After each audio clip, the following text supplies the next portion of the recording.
Adelante.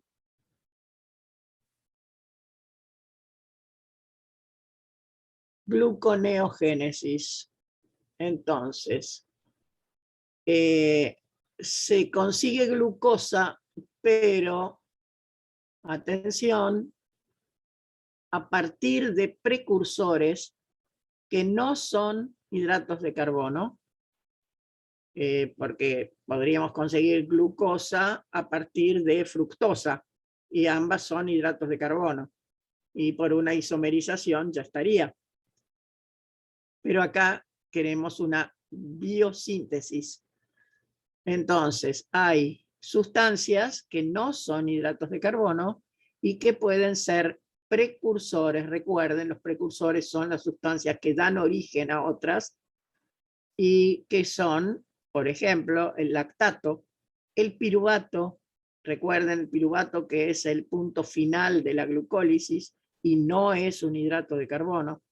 El glicerol, aminoácidos que normalmente se denominan glucogénicos porque pueden transformarse en glucosa.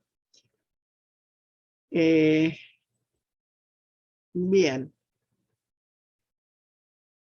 De entrada vamos a aclarar que la acetilcoenzima A no se puede convertir en glucosa en los animales. O sea, no hay posibilidad de tomar esa molécula que inicia el ciclo de Krebs y transformarla en glucosa. Pero sí el piruvato. Y por otro lado, los ácidos grasos que por degradación van a dar acetilcoenzima A, tampoco son precursores de glucosa en los animales. Pero sí la inversa, o sea, los hidratos de carbono son precursores de grasas. Y de hecho, lo sabemos, más vale no comer demasiados hidratos de carbono porque se transforman en grasas en el organismo. Muy bien. Adelante.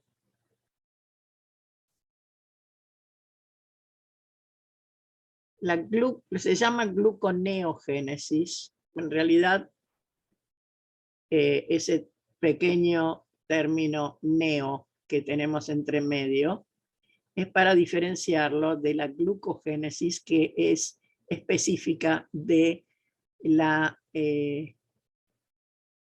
fotosíntesis. O sea, en la fotosíntesis vamos a tener glucogénesis.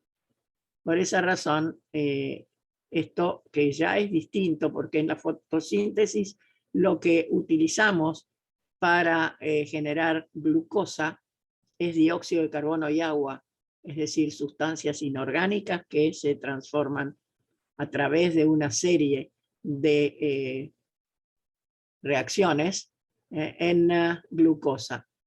En este caso, no utilizamos moléculas tan pequeñas y tampoco moléculas inorgánicas. Pero sí, estos precursores que hemos mencionado, como el lactato, el piruvato, algunos aminoácidos, etc., y el glicerol, pueden ser utilizados para producir glucosa. ¿Cuándo esto es importante?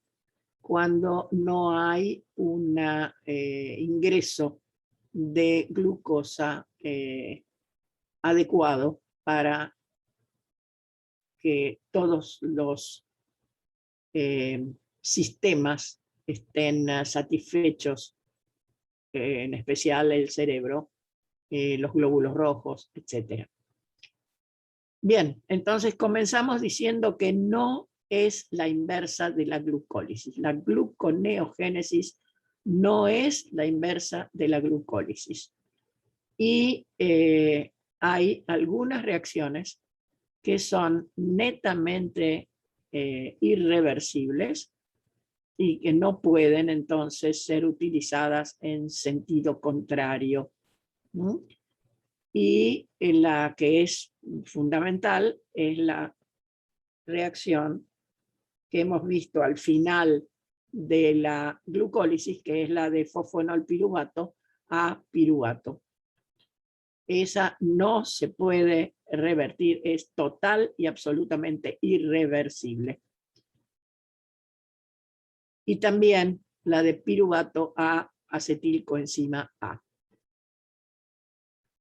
Bien, adelante.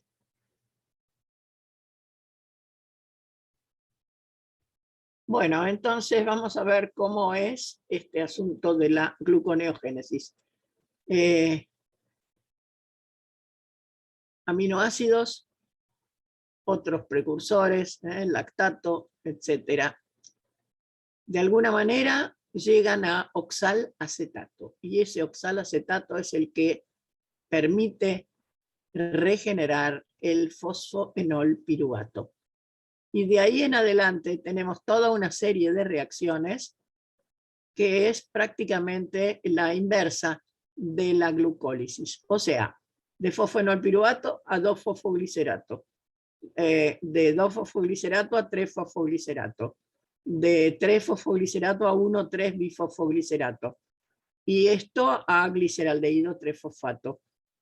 Y de gliceraldehído 3-fosfato con la dihidroxiacetona fosfato a fructosa 1,6-bifosfato. Y hasta ahí fíjense que tenemos todas dobles flechas. El glicerol puede tomar fosfato para dar glicerol 3-fosfato y transformarse en dihidroxiacetona fosfato, por lo tanto puede ingresar a la gluconeogénesis de esa manera. Después tenemos una reacción que no es reversible, que es de fructosa 1,6-bifosfato a fructosa 6-fosfato, es decir, la eliminación de un fosfato. Y ahí tenemos de vuelta glucosa y, por supuesto, de glucosa 6-fosfato a glucosa tampoco es reversible. Y la que es irreversible totalmente es la de oxalacetato a fosfoenolpiruvato. Vamos a ver cómo funciona todo este camino. Bueno, desde ya que hay varias enzimas que se usan tanto en la glucólisis como en la gluconeogénesis. Todas esas que estuvimos mencionando recién como reacciones reversibles. La que es netamente irreversible es la que permite obtener oxalacetato, que es un intermediario fundamental, a partir del piruvato. El piruvato tiene 3 carbonos, tenemos que agregar un carbono que se agrega en forma de bicarbonato a la, por supuesto, a la molécula de 3 carbonos le agregamos uno más y nos da 4 carbonos, y de hecho nos va a dar 2 carboxilos. Pero recuerden que tenemos un carbonilo, por lo tanto lo que vamos a obtener es el oxalacetato. Ese oxalacetato lo conocemos de dónde. ¿Se acuerdan dónde teníamos oxalacetato?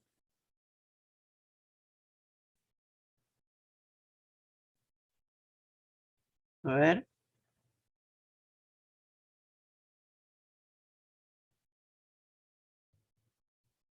¿Dónde teníamos oxalacetato?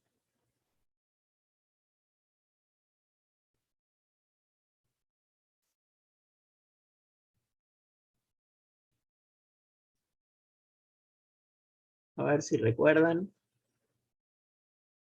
Eso es, en el ciclo de Krebs. Correcto. Entonces, para introducir un grupo que proviene del bicarbonato y que se va a transformar en un carboxilo Es decir, vamos a producir una carboxilación del piruvato. Para eso necesitamos energía. De hecho, ATP, y se produce entonces la carboxilación, y la enzima es una carboxilasa.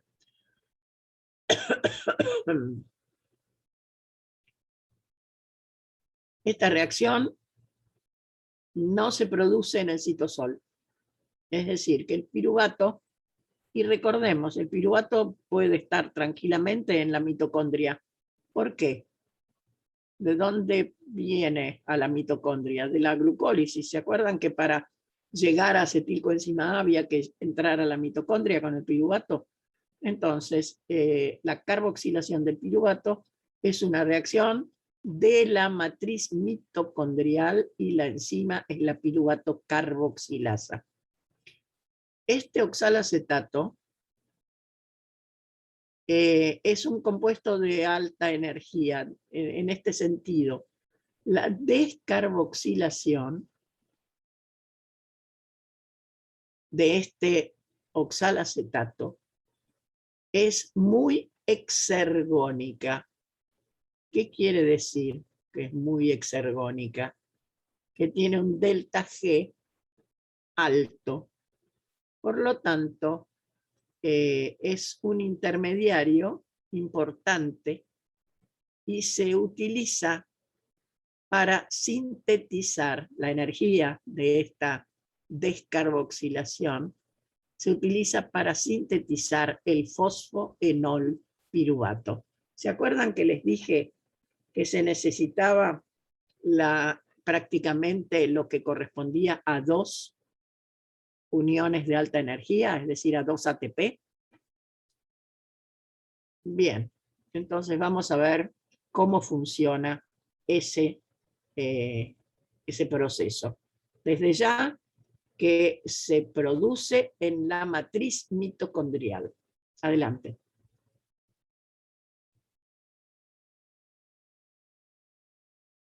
O sea, el piruvato está dentro de la matriz mitocondrial. Tenemos una coenzima importante que es la biotina, que puede tomar dióxido de carbono y transferirlo a la molécula de piruvato. Entonces, es una enzima que está unida covalentemente a la carboxilasa y el intermediario es el que vemos acá, con el dióxido de carbono unido a la biotina. Ese es un carboxilo activado. Quiere decir que tiene suficiente energía para ser transferido directamente a la molécula de piruvato para transformarlo en oxalacetato. Adelante. Y acá lo vemos. Ese es el mecanismo de reacción. Tenemos el ATP que le da energía suficiente al dióxido de carbono, es decir, al bicarbonato, para transferirse a la posición que hemos indicado de la biotina. Ahí lo tenemos. Y atención que ese dióxido de carbono va a ser transferido después a la molécula de enol piruvato. Ahí tenemos cómo se forma a partir del ceto piruvato el enol piruvato. Y ahí es donde ingresa ese dióxido de carbono a la posición. Fíjense que el carbono del dióxido de carbono tiene densidad de carga positiva. ¿Por qué? Porque está polarizada la unión y la carga negativa la tiene el oxígeno. Eso se ve en en la posición que corresponde a carbono, oxígeno, y el otro oxígeno, perdón, con doble enlace al carbono. Entonces, ese carbono quedó con densidad de carga positiva y se va a unir al carbono que tiene carga negativa y que viene del enol que acabamos de ver. Entonces, ahí se une ese carbono y queda la molécula con 4 carbonos, 2 carboxilos y un grupo ceto en el carbono 2. Y eso es el oxalacetato. Bien. Entonces, la biotina es el transportador del dióxido de carbono para la formación del oxalacetato. ¿Alguna pregunta? Bueno, adelante.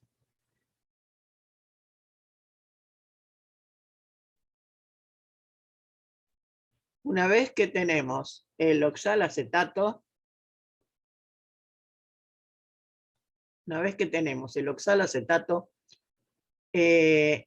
lo que necesitamos es transformar ese oxalacetato en fosfoenol piruvato.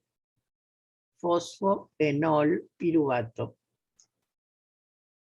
Pero nos está sobrando un carbono, porque el fosfoenol piruvato tiene 3 carbonos nada más. Quiere decir que vamos a perder dióxido de carbono. ¿No? Y vamos a necesitar suficiente energía como para poder formar la unión con el fosfato. Recuerden que es fosfoenol piruvato. Entonces, ¿el fosfato de dónde viene? En este caso viene de un GTP. Y viene el fosfato y la energía para formar el derivado con fosfato del enol piruvato. El fosfoenol piruvato entonces es sintetizado por una enzima que se llama fosfoenol piruvato PEP, carboxiquinasa.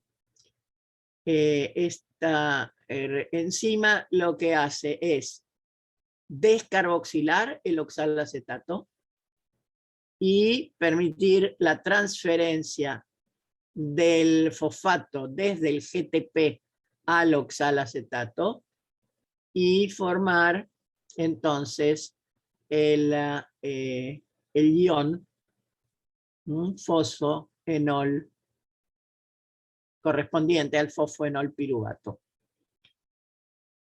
Bien.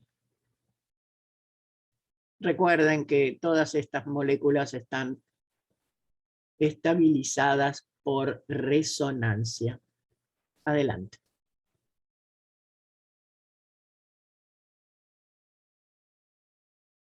Muy bien.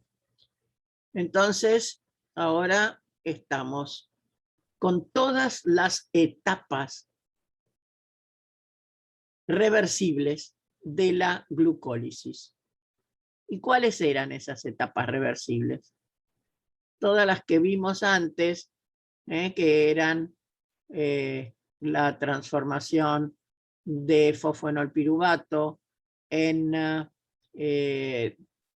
2-fosfoglicerato, ese 2-fosfoglicerato en 3-fosfoglicerato, el 3-fosfoglicerato en 1,3-bisfosfoglicerato. Ahí se gasta ATP para formar la unión del gliceraldehído con, mejor dicho, del ácido glicérico con el ácido fosfórico, y luego la reducción de ese ácido glicérico en gliceraldehído, y ahí estamos prácticamente llegando a los dos componentes que son el gliceraldehído y la dihidroxiacetona fosfato, para dar fructosa 1,6-bifosfato.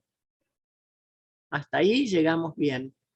Y ahí estamos con todas reacciones que son reversibles y son las mismas que en la glucólisis.